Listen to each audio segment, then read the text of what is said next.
Olá, pessoal, boa noite. Eu espero que esteja tudo bem com vocês. Eu sou a professora Kelly Campelo e nós estamos iniciando mais uma aula na nossa disciplina eletiva Siga as Pegadas, né? Aqui pelo canal Educação. Então, eu desejo que todos vocês sejam bem-vindos e bem-vindas. E hoje, né, a nossa segunda aula aqui na nossa disciplina. Lembrando que é uma disciplina, né, porque fica essa dúvida, mas é uma disciplina em que a gente vai discutir sobre patrimônio histórico, cultural, natural, né, patrimônio histórico, natural, cultural. Então, é bem interessante para a gente poder compreender o que é patrimônio, qual a função do patrimônio, de que forma que isso é importante, né, para as nossas vivências dentro da sociedade, tem uma relação direta com a cultura, com as questões identitárias. Então, vai ser bem interessante, porque assim a gente acaba aprendendo sobre a nossa própria história e também sobre a história do nosso país, a história do nosso estado. Então, vai ser bem legal. Então, hoje, dia 8 de agosto, a gente vai discutir sobre patrimônio histórico e natural, compreender a função e a importância do patrimônio para a sociedade, tá certo? Então, bora lá. Primeiro ponto, né? Aqui a gente sempre vai ter essa informação. Sempre vai ter, o número da aula. Essa aula aqui, gente, no dia 8 de agosto, na segunda-feira, já é a nossa segunda aula. Lembrando que essa disciplina ela é dividida em 3 aulas na semana. Na aula da segunda e da sexta é comigo, em que eu dou um viés humano relacionando a história. E na quarta-feira é a aula com o professor de artes, o professor Adeildo, que já dá um outro olhar, né? Tanto nas linguagens, né? Já que é nas linguagens que a arte está inserida. Então, é bem interessante. Eu quero muito que vocês se liguem nisso, tá bom? Até porque na aula da sexta-feira é aula ao vivo. Na aula da segunda é uma aula gravada. Então, eu vou estar sempre relembrando o que a gente viu na aula passada. Beleza? E aí, vocês estão vendo aqui que na aula passada a gente discutiu basicamente sobre o que é patrimônio, óbvio. Foi a base para que a gente pudesse dar início a nossa disciplina. E aí nós aprendemos o quê? Que patrimônio ela envolve compreender a importância da cultura para a sociedade. E a cultura, gente, ela é absolutamente tudo que é construído, que é feito dentro do meio social. Quando a gente pensa, né, nessa divisão tradicional da história, ainda lá na pré-história, nós aprendemos que os hominídeos eles aprenderam, né, a criar o fogo, aprender a lascar uma pedra na outra, para que desse uma faísca de fogo, para que virasse um instrumento para poder matar um animal e se alimentar, uma forma de proteção. Então, até aquilo ali, aquela pedra lascada, é uma cultura da espécie humana. Né? Então, a cultura é desde essas questões pela luta da sobrevivência, ainda lá na pré-história, como também o idioma que a gente fala, as nossas danças, a nossa culinária, as nossas tradições, costumes, hábitos, idioma, absolutamente tudo isso marca, tudo isso faz parte da nossa cultura e é fundamental que a gente compreenda isso. É a cultura que nós estamos inseridos que vai formar quem nós somos, a nossa identidade também. Né? Por isso que a cultura ela é estudada na história, na sociologia, na antropologia, na filosofia, no direito, justamente porque é a nossa base. A cultura ela é absolutamente tudo, né, gente? É a forma até como a gente pensa, é baseado pela cultura. Né? As nossas leis, o nosso sistema jurídico, a nossa ética, tudo está relacionado à cultura de uma sociedade. Então, patrimônio cultural, ele é esse conjunto dos conhecimentos que a gente tem ao longo da história, dos nossos costumes, dos nossos hábitos, a arte e outros aspectos né, e todo esse conjunto aqui. Então, é basicamente o quê? os elementos identitários de um povo.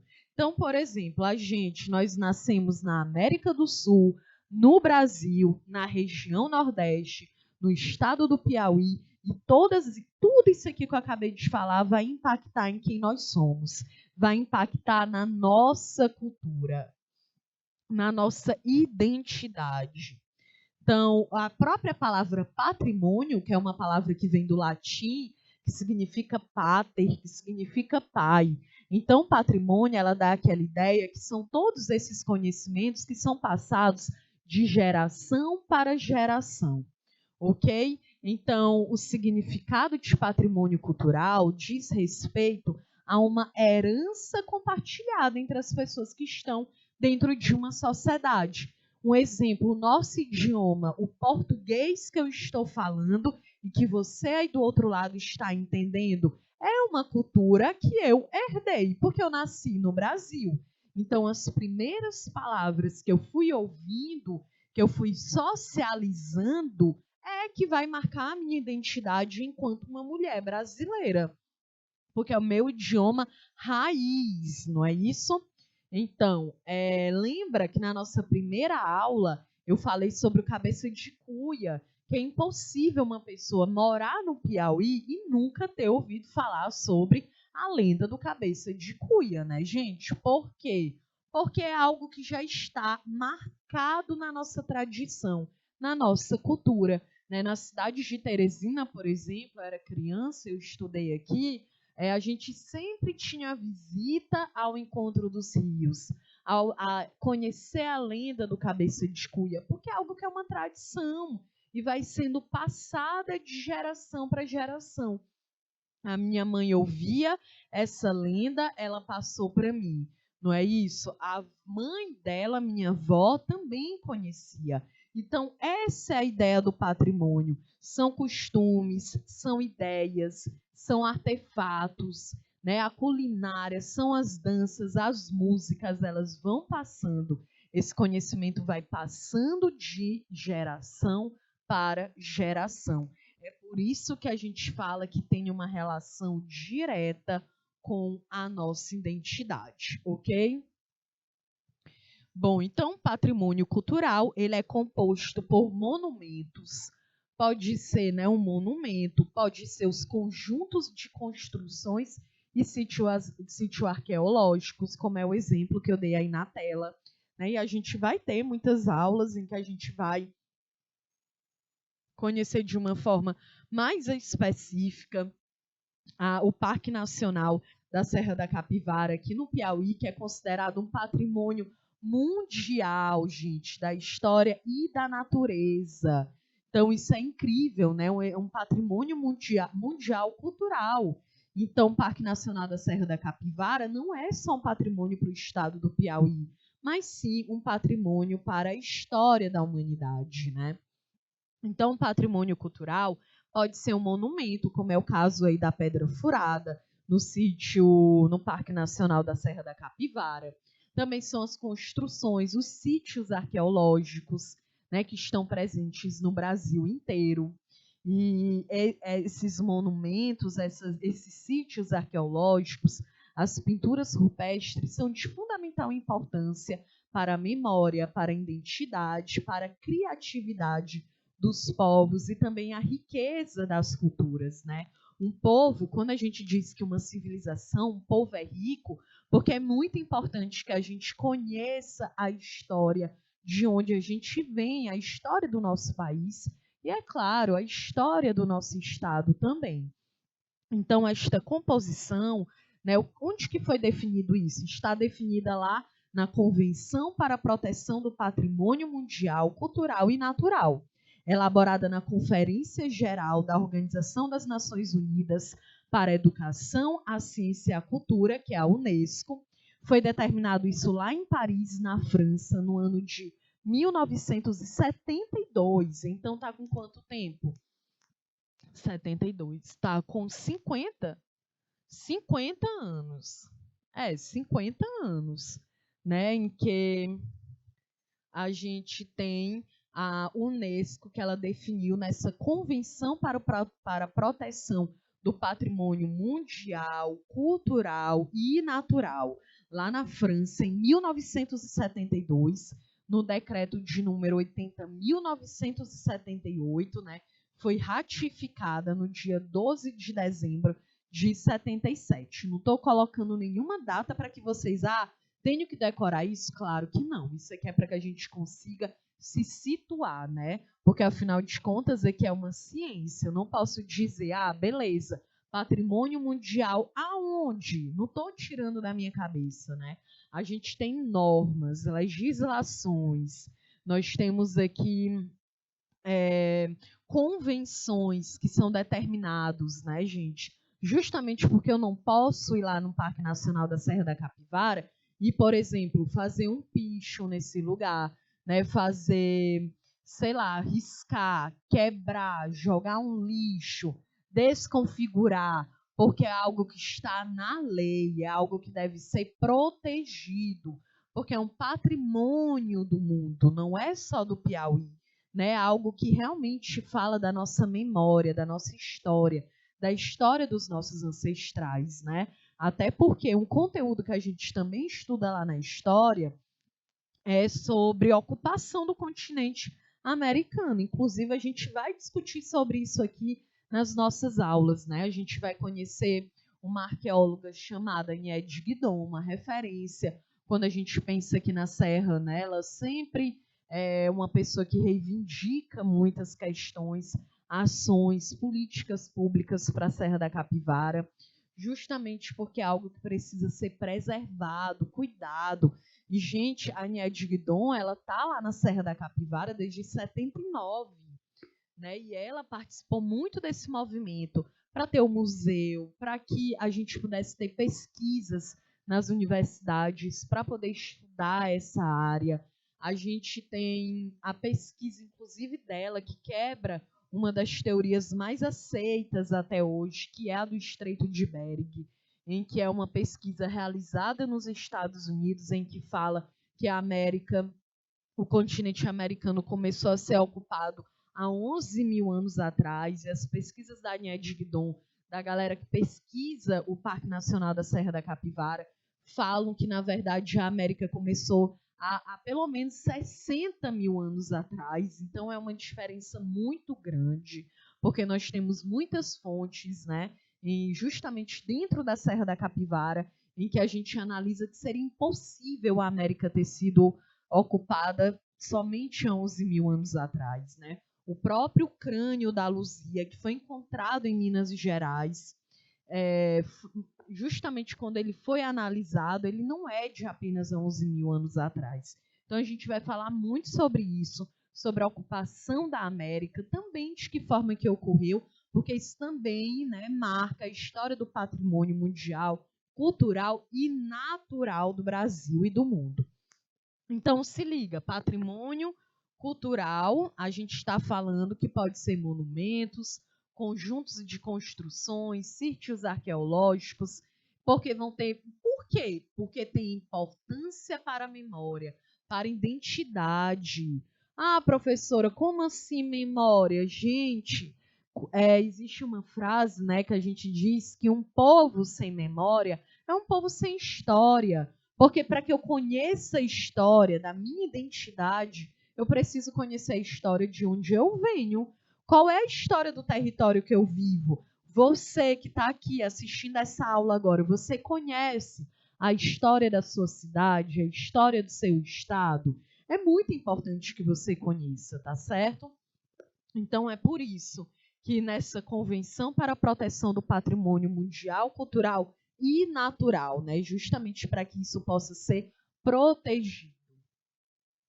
Então, essa convenção, gente, ela também definiu que o patrimônio natural ele é formado por monumentos naturais constituídos, e aí tem uma diferença. Nós temos o patrimônio histórico e o patrimônio natural, ok? Então, dentro de um patrimônio histórico, né, dentro a gente está falando de monumentos, de construções, de sítios arqueológicos, e dentro do patrimônio natural, a gente está falando de monumentos naturais que a própria natureza formou, né? Não tem intervenção humana.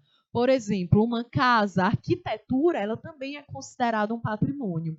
Então, infelizmente, nós temos o centro histórico. Eu posso falar da cidade de Teresina, que é onde eu cresci.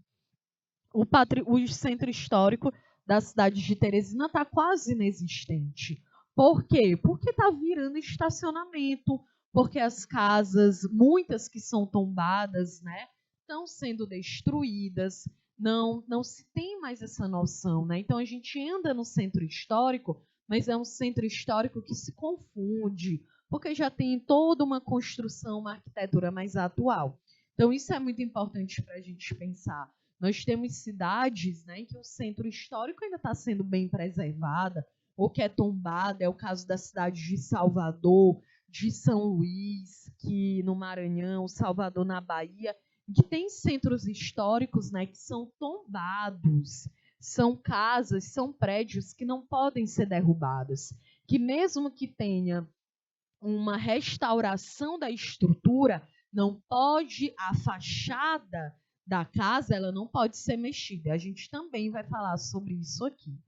Então, aqui, o patrimônio natural, ele é formado por monumentos naturais, constituídos por formações físicas e biológicas, formações geológicas e fisiográficas, além de sítios naturais.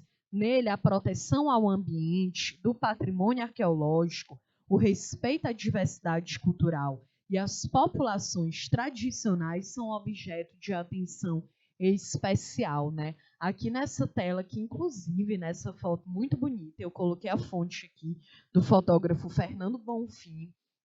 É uma fotografia linda, né, gente? Aqui é o Parque Nacional do Iguaçu, né? Um arco-íris se forma nas cataratas do Iguaçu, na tríplice fronteira entre Brasil, Argentina e Paraguai.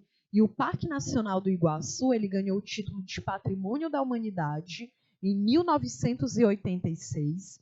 Inclusive, o sítio, a Serra da Capivara, é um patrimônio da humanidade de 91. É isso, é de 1991. E aqui, mais a gente vai ter uma aula só sobre o Parque Nacional, tá? Da Serra da Capivara, sobre 7 cidades, sobre as pedras, as rochas do Castelo do Piauí. A gente vai ter aulas específicas sobre isso. Então, aqui, o Parque Nacional do Iguaçu, ele ganhou o título de Patrimônio da Humanidade em 1986 e é uma das atrações naturais mais conhecidas e visitadas do Brasil. Né? Até porque, gente, só por essa fotografia, né, é algo muito lindo, é algo que chama muita atenção, e é por isso que é natural. Né? O próprio nome está dizendo. Por que é natural? Porque é algo que não foi forjado pelo ser humano, é algo que foi criado, surgiu pela própria natureza, né? Não foi o ser humano que criou uma cachoeira artificial aí, embora, né, dentro do próprio Parque de Iguaçu tenham resorts muito luxuosos, né? Essa própria catarata, para a gente ver também como que o sistema capitalista, a ideia do lucro, se aproveita disso, né? Porque a Catarata do Iguaçu, gente, hoje ela é dentro de uma área completamente privada, né? Um dos maiores resorts do Brasil está aqui, do lado da catarata. Então, é algo também para a gente poder pensar, né? De que forma a gente espera que ela esteja, de fato, sendo protegida, né? A gente tem sempre, quando tem esse contato, quando tem muita participação humana dentro desses monumentos naturais, a gente tem muitas consequências para a natureza também. Tá? Mas fica aí um exemplo de patrimônio natural, o Parque Nacional do Iguaçu, né? Porque, enfim, não precisa nem falar. Só na imagem a gente vê que é algo completamente natural, em que a natureza forja e não a ação humana. Se é natural, não tem ação humana, ok? Aqui outro exemplo, né? Também uma foto muito bonita do Carlos Grilo, em que aqui é uma área de conservação do Pantanal, né, os jacarés em Lagoa, no Pantanal Sul Mato-Grossense. E esses répteis, eles são dos símbolos do Pantanal, um dos patrimônios naturais da humanidade aí no Brasil, né? Vocês que estão aí agora assistindo o Pantanal, né? Que eu vi aí que tem sido uma novela que tem batido alguns recordes de audiência e também sendo muito criticada, né? Porque tem muita publicidade dentro do próprio enredo. E aí algo que chamou a atenção, que é uma novela que ela já está sendo regravada, acho que pela segunda vez, né? E é muito interessante quando a gente faz uma análise sociológica, né, de entender que como que a mídia, a televisão, ela gera esse impacto na sociedade. Porque muitas pessoas, gente, eu vi um dado que muita gente não sabia nem onde era o Pantanal, né? Não tinha nem essa noção. E que depois, com a novela, as pessoas se interessaram mais, né, por conhecer, para saber onde é que fica. Lembrando aí, né, no sul né, no Mato Grosso do Sul, aí a galera sempre fica, Mato Grosso do Sul. Gente, por favor, é diferente, tá certo? E aqui essa aula também, a gente acha que eu vou ter que trazer mais de geografia para a gente entender, né, para a gente não ficar aí, tem uma galera do sul, do sudeste, que acha que norte e nordeste é a mesma coisa, e para que a gente possa entender que não, né, que são 5 regiões no Brasil, tá certo? Então, o Pantanal, né, ele está aqui, ele pega uma parte da Amazônia, pega também uma parte do Mato Grosso do Sul, principalmente, também no Mato Grosso, e aí é bem interessante, né? Então, aqui é algo que deve ser preservado. Esse animal é um animal que ele vive dentro dessa região. Nós temos jacarés, né, um réptil, parece que, então só tem réptil lá no Amazonas, só tem réptil na zona norte, na região norte do país? Claro que não, né, gente? Mas é algo que é muito mais característico dessa região e é por isso que deve ser preservado, deve ser protegido. A gente de vez em quando vê vídeo aí na internet, a galera ignorante, sem nenhuma noção, encontra uma cobra, mata o bicho, né? Encontra um jacaré, mata o bicho na mesma hora. E não, gente, a gente precisa compreender que os animais, a gente fala, um animal invadiu a área que os seres humanos estão vivendo. Não, a gente é que invade, a gente é que entra dentro desses territórios, esses animais, né, eles vão fugindo, vão tentando se proteger de alguma forma. Então, a gente precisa ter essa consciência também.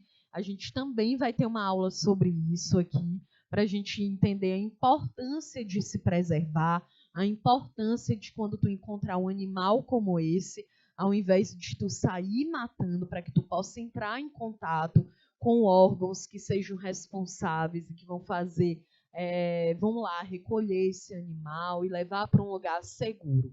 Tá certo? É um ponto para a gente poder pensar.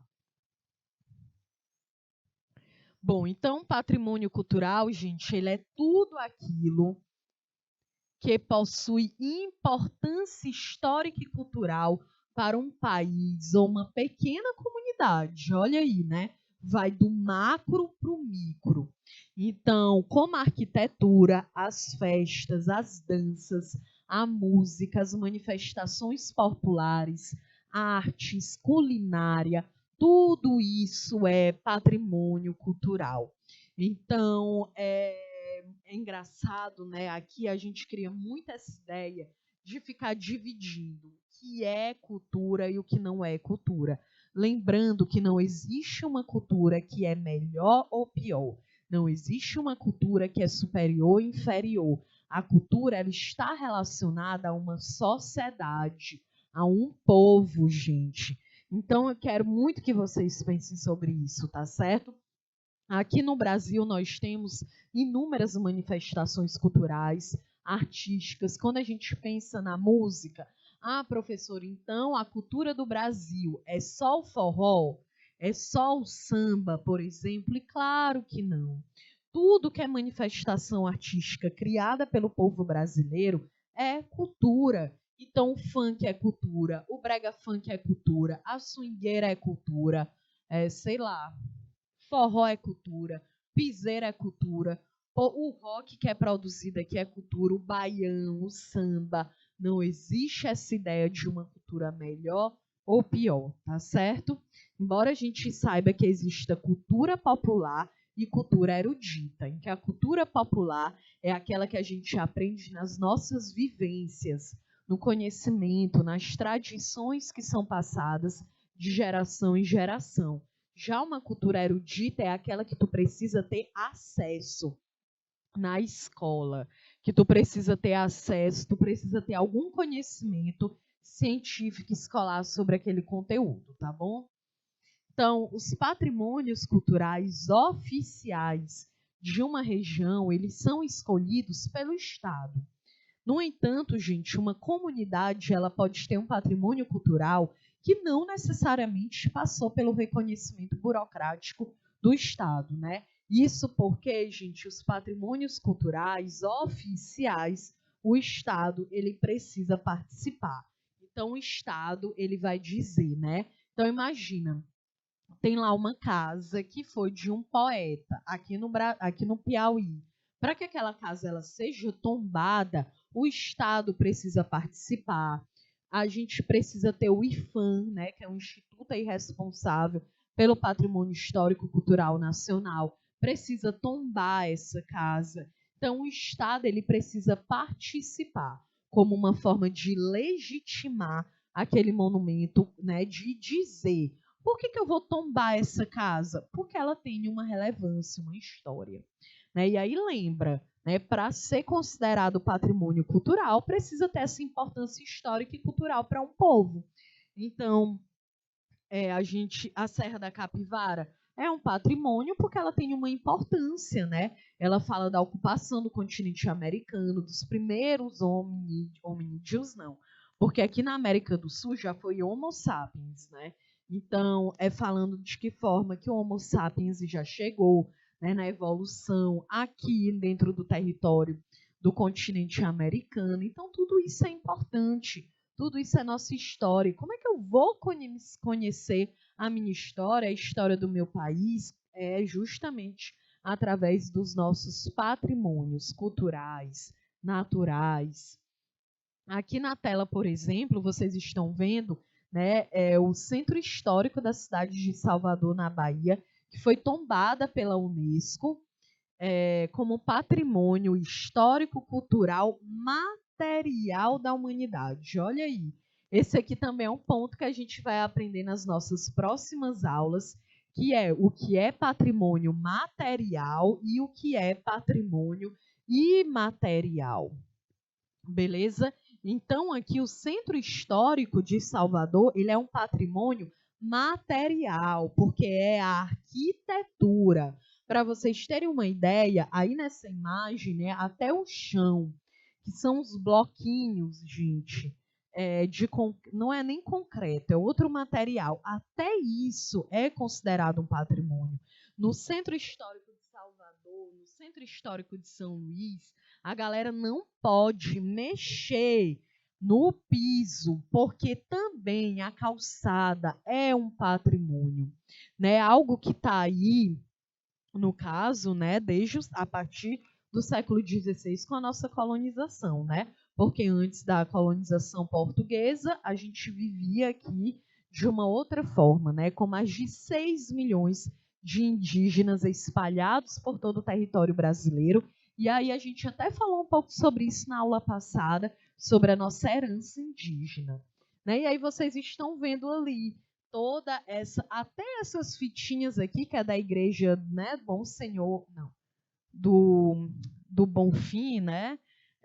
Até isso, essas fitinhas, é uma questão cultural, da religiosidade, da fé do povo. Né? Nós temos muitas festas, manifestações artísticas envolvendo a fé, o sincretismo, a união das religiões, como da matriz africana com o catolicismo.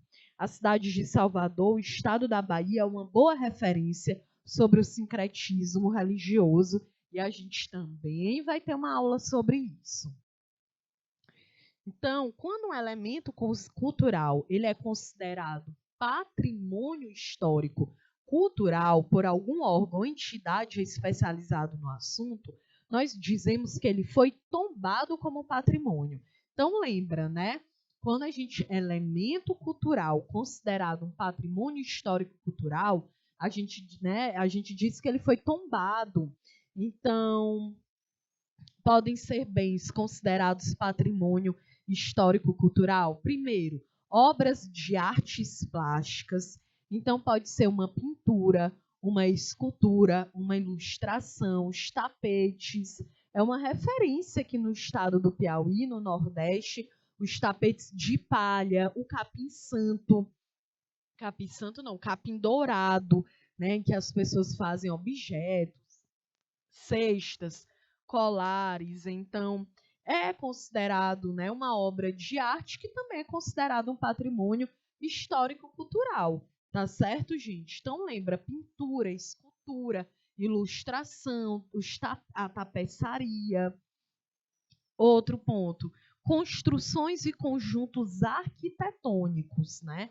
Então, são as cidades, as casas, os palácios, os casarões, os jardins, os monumentos, né? A gente fala que foi tombado.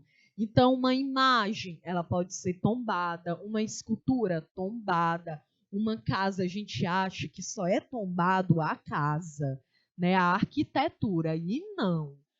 Se lembrem aí, se liguem, né? Um elemento cultural,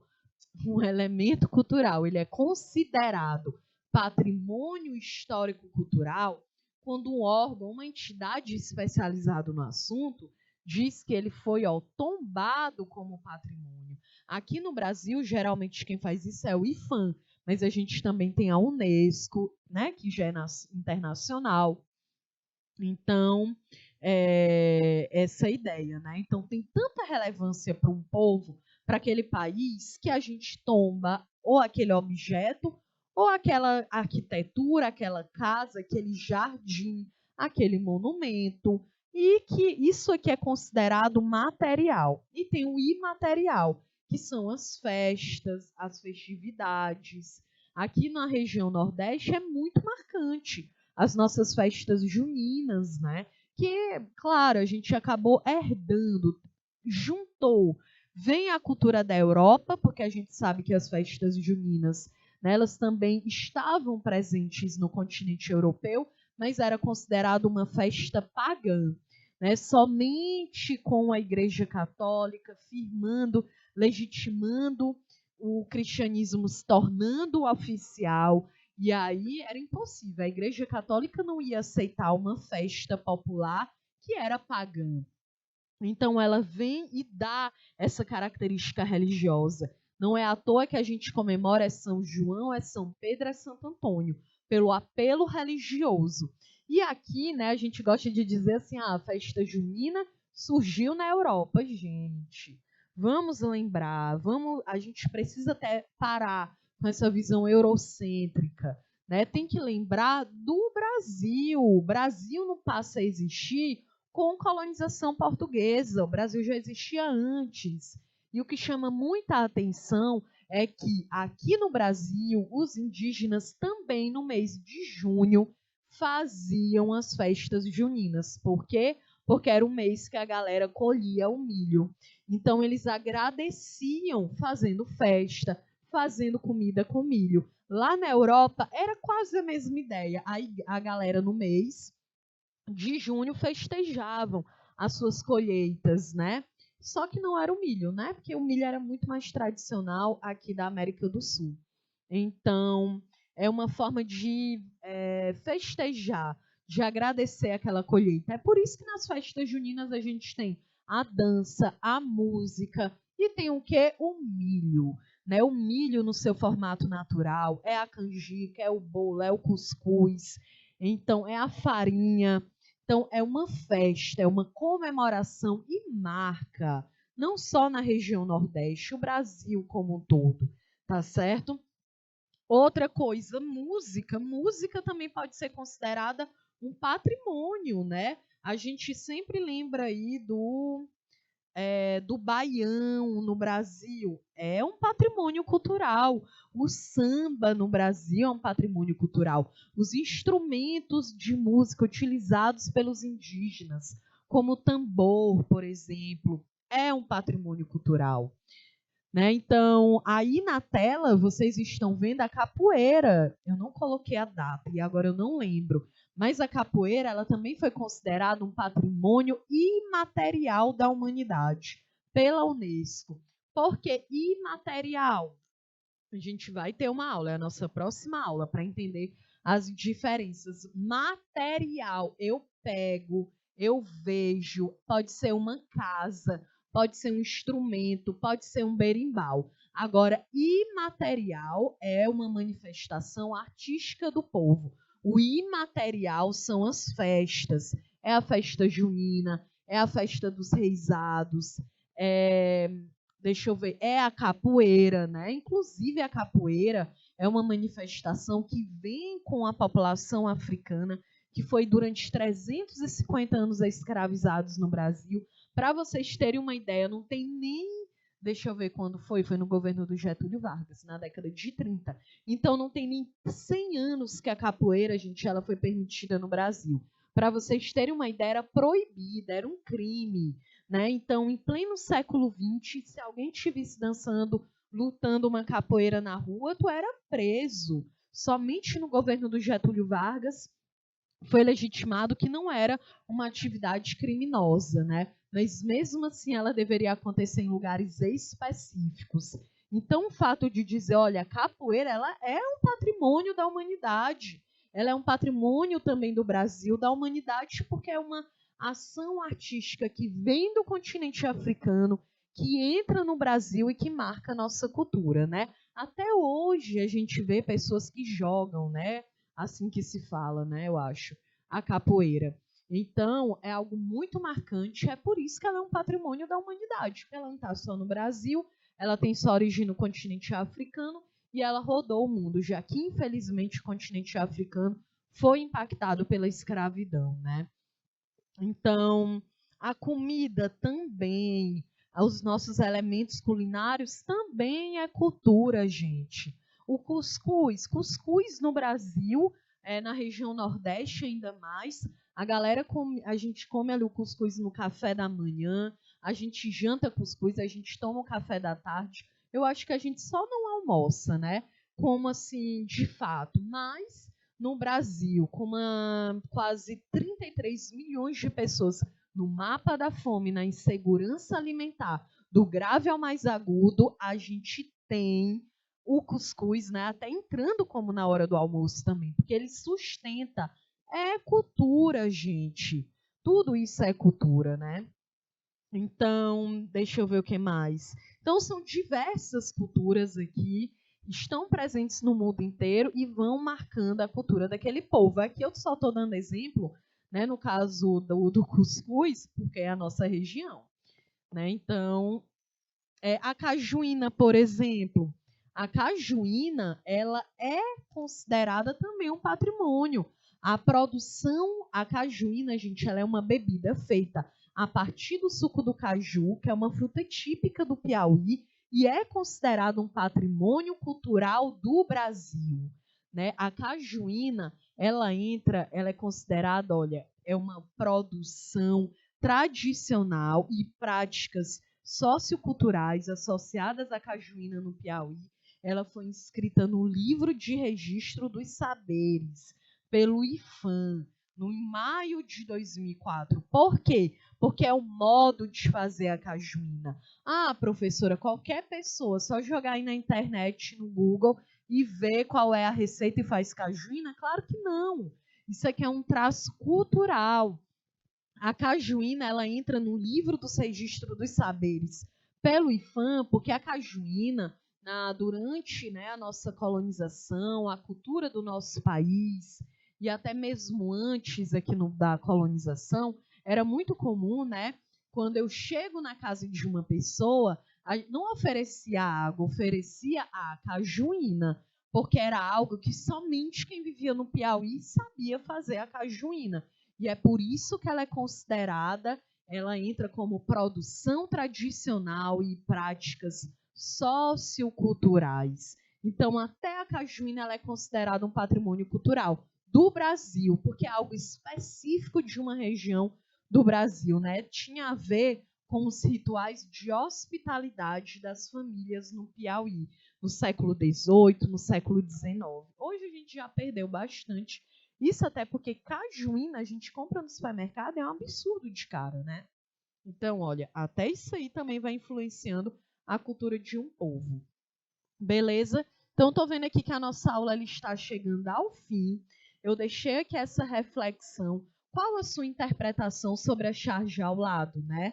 Então, eu quero que vocês reflitam sobre isso, tá certo? O que é esse prédio histórico que ele fala, né? Ei, vai aonde com esse spray, né? Entra muito aquela discussão, também vou discutir com vocês sobre essa noção do que é um picho, do que é um grafite, quais são as polêmicas envolvidas nisso, quando entra, né, quando algum patrimônio ele é pichado. Então, a gente vai falar um pouco sobre isso. Será que o picho é arte ou não? É manifestação popular, é manifestação urbana. Então, a gente vai discutir também sobre isso, tá certo? Então, a gente está chegando aqui ao fim da nossa aula. Eu espero que você tenha entendido, que você tenha gostado, que você tenha compreendido o que é patrimônio cultural e natural e qual a importância. Na nossa próxima aula, a gente vai dar continuidade. Como é ao vivo, eu vou responder questões sobre o conteúdo, tá certo? Então, eu sou a professora Kelly Campelo, foi um prazer estar aqui. Beijos e até mais.